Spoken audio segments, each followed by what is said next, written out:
এই জীবনের সুখ আল্লাহর সাথে আমাদের সম্পর্কের উপর নির্ভরশীল। যখন আমরা মানসিক চাপে ভুগি তখন কোরআনের তেলাওয়াত শোনার বদলে আমরা গান শুনি। যখন আমরা কষ্টে থাকি তখন আল্লাহর কাছে না কেঁদে আমরা বন্ধুদের কাছে কাঁদি। যখন আমরা রাগান্বিত হই তখন ওযু না করে চিৎকার করি। যখন আমরা অন্তরে শূন্যতা অনুভব করি তখন আল্লাহর কথা মনে না করে মুভি দেখার মতো কাজে ব্যস্ত হয়ে যাই।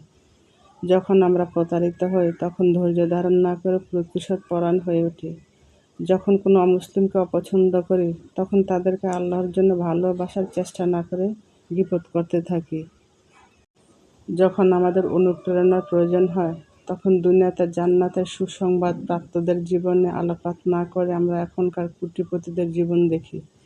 এরপর আমরা এইভাবে অবাক হই, আমাদের জীবনে কেন এত দুঃখ, কেন আমরা সারাক্ষণ বিষণ্ণতা ভুগি। আল্লাহ তাআলা বলেন, যে ব্যক্তি আমার স্মরণ থেকে বিমুখ তার জীবনযাপন হবে সংকুচিত এবং তাকে কিয়ামতের দিন উত্থিত করা হবে অন্ধ অবস্থায়। আল্লাহ তাআলা আরও বলেন, যে আল্লাহকে ভয় করে আল্লাহ তার পথ বের করে দেন।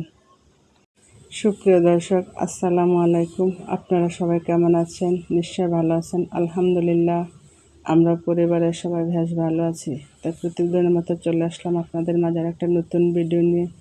কেমন আছেন আমার সমস্ত আপুরা? নিশ্চয় ভালো আছেন। যে যেখানে আছেন সুস্থ আছেন, নিরাপদে আছেন। আর আজকে আমি কী কাজ করলাম তা ভিডিওর মাঝে তুলে ধরলাম। ভিডিওটি স্কিপ না করে সবাই দেখতে থাকুন। আর ভিডিওটি শুরু করলাম হলো আজকে সকাল থেকে। এই তো সকালে ঘুম থেকে উঠে আমাদের রুটিন মাফিক কাজ করতে হয়। ঘুম থেকে উঠে আগে ফ্রেশ হতে হয়, নাস্তা খেতে হয়, তারপরে সংসারের কাজ টুকিটাকি এটা সেটা করতে হয়। যাই হোক, সকালে ঘুম থেকে উঠে আগে আমি অফ ক্যামেরায় নাস্তা করে নিয়েছি। এখন আমার ফার্নিচারগুলোকে আস্তে আস্তে পরিষ্কার করে নিচ্ছি।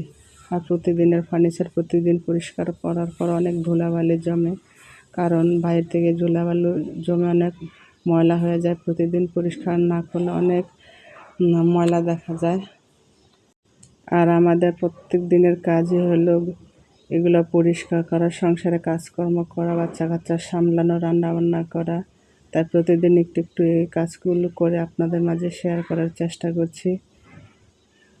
যাই হোক, কথা বলতে বলতে এদিকে আমার ফার্নিচারগুলো পরিষ্কার করা হয়ে গেছে। আর আমার আপুদের কাছে একটা রিকোয়েস্ট করছি, যারা আমার ভিডিওটি দেখছেন প্লিজ আমার ভিডিওতে একটা লাইক দিয়ে ভিডিওটি কন্টিনিউ করুন, কারণ আপনাদের একটা লাইক আমাকে অনেক দূর এগিয়ে নিয়ে যেতে পারে এবং কাজ করার উৎসাহ যোগায়। আর আমার কথার মধ্যে কোনো ভুল ত্রুটি হলে আমাকে ক্ষমা করে দেবেন। আর এখন এদিকে আমি আমার বিছানাটাকে গুছিয়ে নিচ্ছি। আর আমার ছেলে আমার পিছনে অনেক বিরক্ত করতেছে, কি করব, এই গরমের মধ্যে বাচ্চা এরকম বিরক্ত করে। যাই হোক, বিরক্তের মধ্যে দিয়ে সংসারে কাজকাম করার চেষ্টা করছি, সংসারটাকে গুছিয়ে রাখার চেষ্টা করছি।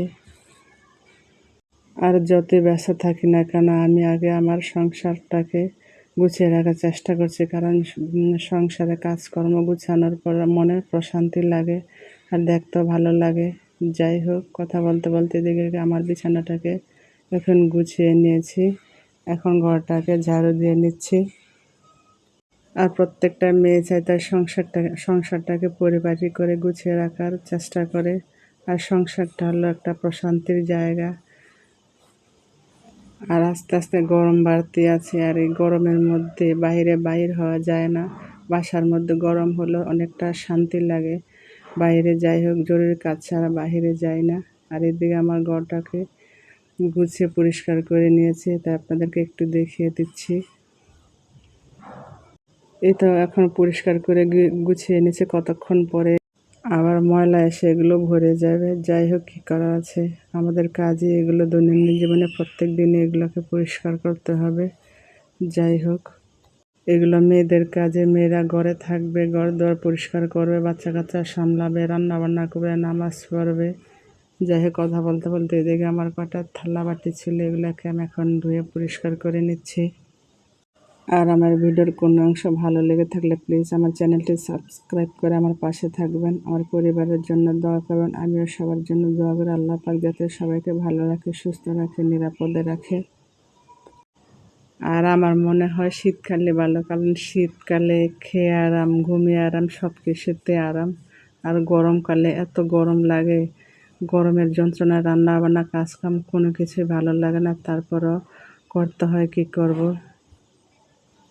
কাজ ছাড়া কোনো জায়গায় চলা যায় না, ঘরেও কাজ করতে লাগে না, মেয়েদের আর পুরুষদের কোনো কথাই না, বাইরে কাজ করতে হবে, কারণ পরিশ্রম ছাড়া জীবনে কোনো কিছু করা যায় না। একটা সুন্দর সংসার করতে হলে, বাচ্চা কাচ্চাকে মানুষ করতে হলে সব কিছু সংসারে কাজকর্ম করতে হবে, বাচ্চা কাচ্চাকে টেক কেয়ার করতে হবে, বাচ্চাকে প্রতিদিন মাদ্রাসায় দিয়ে আসতে হবে, পড়াতে হবে, এই আর কি আমাদের কাজ। যাই হোক, কথা বলতে বলতে এদিকে আমি দুপুরে রান্না বান্না করার জন্য তরকারিগুলোকে কেটে কেটে ধুয়ে নিচ্ছি। আর আমি মিষ্টি কুমড়াটাকে আগে কেটে ধুয়ে নিয়েছি, আর এখন আমি ডালগুলোকে ধুয়ে নিচ্ছি।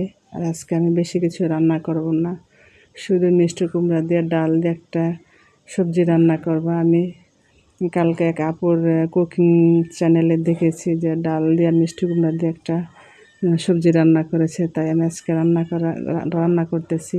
আর মিষ্টি কুমড়া দিয়ে ডাল দিয়ে রান্না করলে খুবই ভালো লাগে, আমার কাছে খুবই ভালো লাগছে। আর আমার ছেলেও পছন্দ করছে, আমার ছেলেও খেয়েছে। যাই হোক, কথা বলতে বলতে এদিকে আমি মিষ্টি কুমড়াকে আগে একটু হলুদ দিয়ে তেলের মধ্যে কতক্ষণ ভেজে নিচ্ছি। আর মাঝে মধ্যে আমি এরকমই করে কী করব, কী রান্না করব চিন্তা করতে করতে হুটহাট করে একটা যে কোনো রেসিপি দেখে হুটহাট করে একটা রান্না করে নেই। যাই হোক, কথা বলতে বলতে এদিকে আমার মিষ্টি কুমড়াগুলো ভাজি হয়ে গেছে। এখন এটাকে আমি রান্না করার জন্য পেঁয়াজ ফোড়ন দিয়েছি। এখন এটাকে ভেজে এটার মধ্যে তেল, মশলা, হলুদের গুঁড়া, মরিচের গুঁড়া, আদা রসুন একটু অল্প অল্প করে দিয়ে কষিয়ে নেব এটাকে রান্না করার জন্য। আর এটার মধ্যে বেশি আদা রসুন দেওয়া যাবে না, বেশি মশলা দেওয়া যাবে না। আমার যেটুক তরকারি নিয়েছি আমি সেটুক পরিমাণে একটু একটু করে মশলা দিয়ে নিচ্ছি। আর যে কোনো তরকারি আমার ছোট ছেলেকে খাওয়াইতে পারি মাশাআল্লাহ, কিন্তু আমার বড় ছেলে খেতে চায় না, ওর মন মতন না হলে খেতে চাইবে না। আর আমার বড় ছেলে মন মতো না হলে খাবে না, কিন্তু কোনো মন খারাপ করবে না, অভিযোগ করবে না, চুপচাপ খেয়ে নেয়। তারপর ছেলের মুখের দিকে তাকিয়ে যদি বলে একটা ডিম ভাজি করে দেওয়া, ডিম ভাজি হলে পছন্দ করে, মাছ ভাজি পছন্দ করে, চিকেন পছন্দ করে, একটু ওর ডিম ভাজি হলে ভেজে দিলে সুন্দর করে খেয়ে নেয়। যাই হোক, কথা বলতে বলতে এখন আমি ডালগুলোকে মশলার মধ্যে দিয়ে কতক্ষণ কষিয়ে নিচ্ছি। আর বাচ্চা কাচ্চা এরকমই হয়, এক একজনের পছন্দ এক এক রকম থাকে, এক একজনের রুচি এক এক রকম থাকে। কেউ গোস্ত পছন্দ করে, কেউ মাছ পছন্দ করে, কেউ ডাল পছন্দ করে, কেউ সবজি পছন্দ করে, এই আর কি।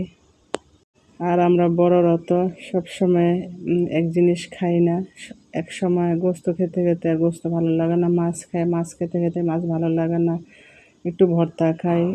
আর সবার পছন্দ একরকম হয় না, বড়দেরও কেউ গোস্ত পছন্দ করে, আবার কেউ মাছ পছন্দ করে, কেউ এবারে ভর্তা পছন্দ করে, এই আর কি। যাই হোক, ছেলে মেয়ের পছন্দকে আমি সবচেয়ে প্রাধান্য দিই, কারণ ছেলে মেয়ে যদি কোনো কিছু না খায় তখন আমার মনে শান্তি লাগে না। আগে আমি বাচ্চা কাচ্চাকে যেটা পছন্দ মতো খাই ওইটাই খাইয়ে খাওয়ার চেষ্টা করি। আর কোনো জায়গায় গেলে আগে বাচ্চাদের খাবার দাবার রেডি করে সব কিছু গুছিয়ে যায়, কারণ সংসার হলো আমার আগে। আর আমি এমন একটা মানুষ, যদি দেখি আমার বাচ্চা কোনো কিছু খেয়ে মজা পায় নাই তখন মনে শান্তি লাগে না, তখন তাকে কী দিয়ে খাওয়ালে শান্তি লাগবে, পেট ভরে খাবে, তখন এটা খাওয়ানোর চেষ্টা করি। যাই হোক, কথা বলতে বলতে এদিকে আমার যে তরকারিটা রান্না হয়ে গেছে। আর আমি দুপুরে খাবার দাবার শেষ করে বিকালে আমার ছেলেকে দেখতে একটু মাদ্রাসায় গিয়েছি। দেখে আসার সময় আমি কিছু সবজি আর তরকারি বাজার নিয়ে এসেছি। যাই হোক, কথা বলতে বলতে আমি ভিডিওটি শেষ পর্যায়ে চলে এসেছি। অসংখ্য ধন্যবাদ সবাইকে। আল্লাহ হাফেজ, আসসালামু আলাইকুম।